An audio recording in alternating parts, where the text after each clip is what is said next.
Metal Jesus here, and I am back again with even more PlayStation 3 Hidden Gems.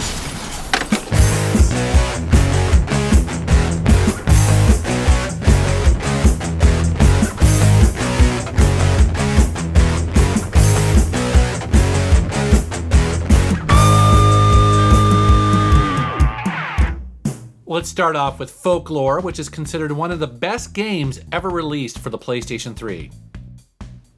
Folklore follows the story of Ellen and Keats, two characters who travel to the village of Doolin, where people can speak to the dead. This starts off a murder mystery unlike any I've played in recent years.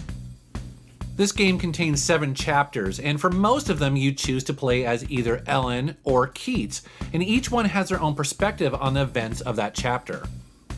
During the daytime, you wander around this village, talking to the really interesting inhabitants, looking for clues, as well as the key to the netherworld that's at the edge of town. When you do venture into the netherworld, you battle creatures known as folks, and you use their abilities to defeat the boss at the end. There are around 100 different folk abilities in this game, and you get to combine them in really interesting and new ways that almost feels endless, and it's certainly very satisfying. Also, those folks will deploy different attacks depending on whether you're playing as Ellen or Keats. Remember, you get to play through each one of these chapters as each character, so the game is varied slightly in that regard. Folklore is a great game with really excellent atmosphere and fun combat, as well as a unique story that's very memorable.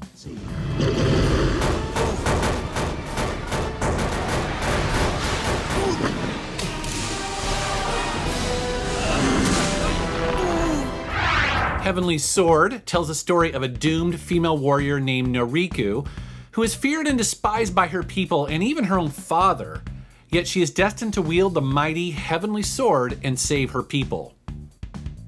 Heavenly Sword is essentially a hack and slash game where you just kick ass on a number of enemies to reach a goal to advance the plot. Sometimes that requires cutting down a certain number of baddies to unlock the next area, which might sound kind of dull, but thankfully the combat is a mix of power attacks, quick and range attacks, as well as dodging when needed.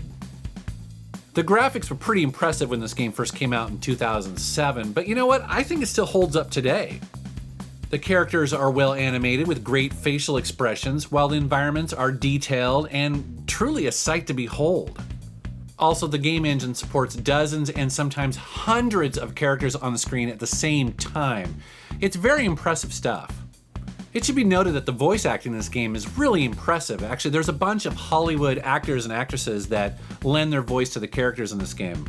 This is a game that's been out for a long time, and it only came out on the PlayStation 3. And honestly, it's really good. It should not be missed. It's a total hidden gem. Guy, listen to me, Guy. I want you to climb the trees and shoot at any soldiers you can see. Can you do that for me? Twang twang. Is it playtime? Yes! Deadly Premonition, the director's cut, is a game that often had me saying, what the fuck? No, seriously. What the fuck is going on in this game? Now you might think I'm exaggerating a little bit, but man, I cannot tell you how many times I have said that when playing this crazy and weird ass game that takes place in a small town in my home state of Washington. At this game's core, it is an homage to the wacky TV show from the 90s called Twin Peaks. Do you guys remember that?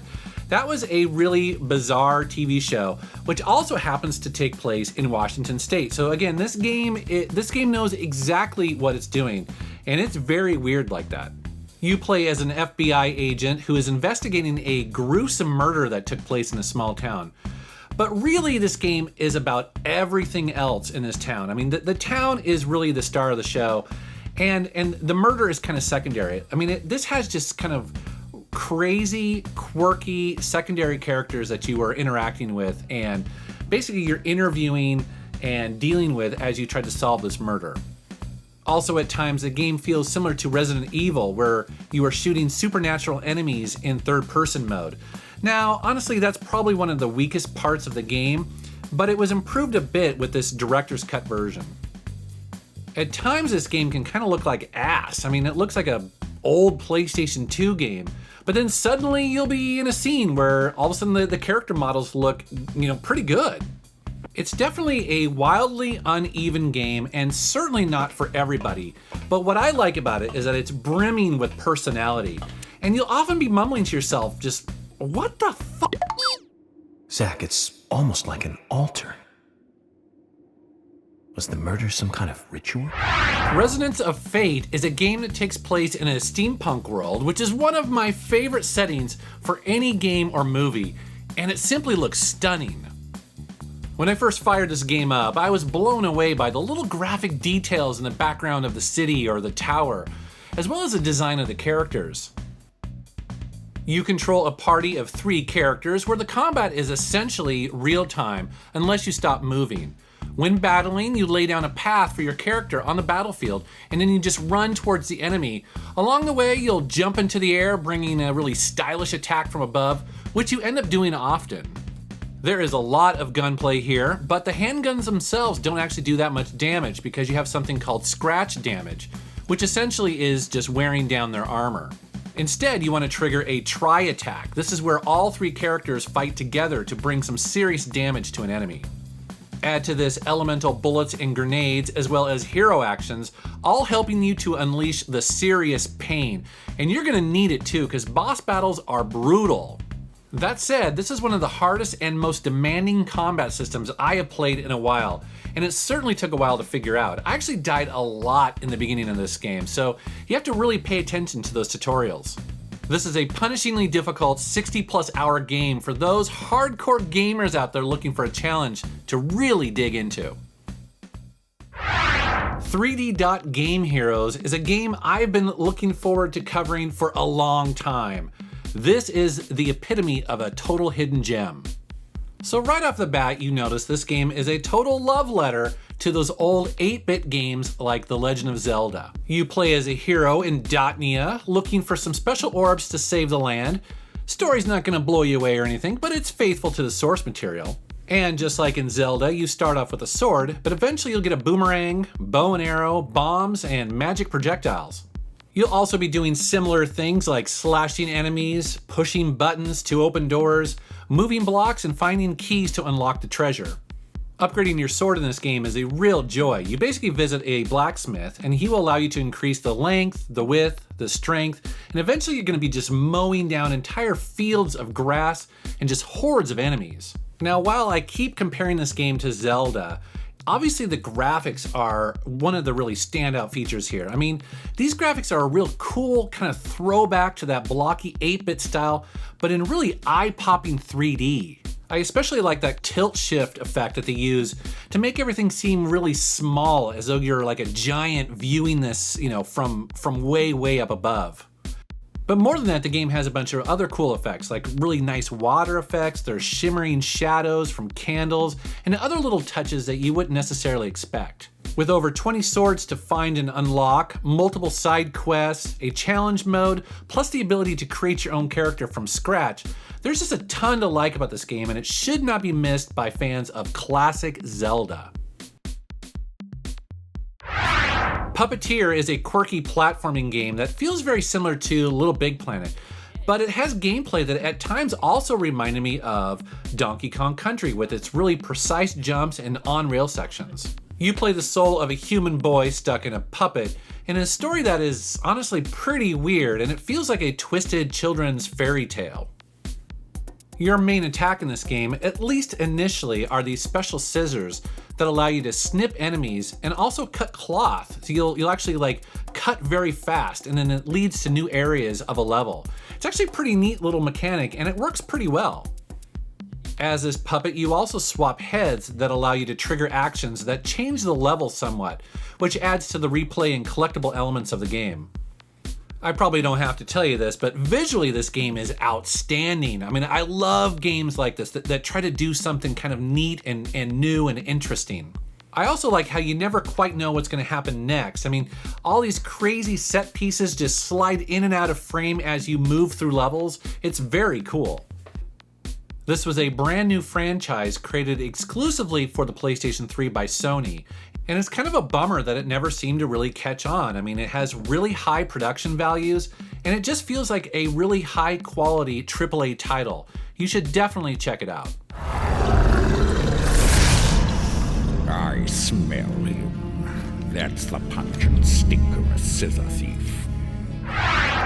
Next up is the game Eternal Sonata. Now this is a Japanese RPG, and it uses 19th century Frédéric Chopin, who was a real classical composer, for inspiration. You start this game by playing as the composer Chopin, who is lying on his deathbed, and then this game transforms into this absolutely stunning magical world to play through. One of the first things that struck me with this game is that it has a really unique light and dark combat system, depending on whether you are in shade or in direct sunlight, and that really changes the battle parameters. For instance, enemies change form and tactics depending on whether they are in shade or not. Battles start off mostly turn-based in the beginning, but as you progress, get more and more real-time. Many people compare this to, like, say, the Tales series or perhaps even Star Ocean. One thing I like about the PlayStation 3 version is that it comes with all new cutscenes, additional characters, and a bunch of exclusive content. Now, some people complain that the original Xbox 360 version was too easy. Well, that has been fixed in the PS3 version. Also, let's just stop a moment and take a look at this beautiful game. I mean, it's so stunning. Vibrant colors, rich environments to explore. It's just so gorgeous. You might be surprised to see a Time Crisis game on this list, but I feel like this title may have been missed by gamers during its original release back in 2007, myself included. Man, I just love the previous Time Crisis games on the PlayStation 1 and also on the PlayStation 2, especially with the GunCon. However, I don't have the GunCon 3 or the PlayStation Move. However, I found this game really cheap at GameStop, and so I thought, you know what, I'm gonna take a chance with it. I heard that it actually supports the thumbsticks on a normal controller, and to my surprise, it plays really well. Now, to fans of light gun shooters, this is gonna be pretty tried and true here. There's not a lot of surprises, but it's still a ton of fun. Plus, this game looks and runs really smoothly. Also, there is a 2-player co-op mode, which is a blast, and the game has several difficulty modes, which is able to accommodate a bunch of different skill levels, and again, helps if you don't actually have a light gun and you're just using the thumbsticks. Had a ton of fun playing this. It's classic Time Crisis. In the event of an emergency, this aircraft is capable of coordinating and commanding all of the armed forces. Disgaea 4 is a pretty hardcore turn-based strategy RPG that started on the Nintendo DS, then it moved to the PlayStation 2, and then landed on the PS3. However, this fourth game has an all-new high-definition game engine which looks really sharp, and is the one I would recommend.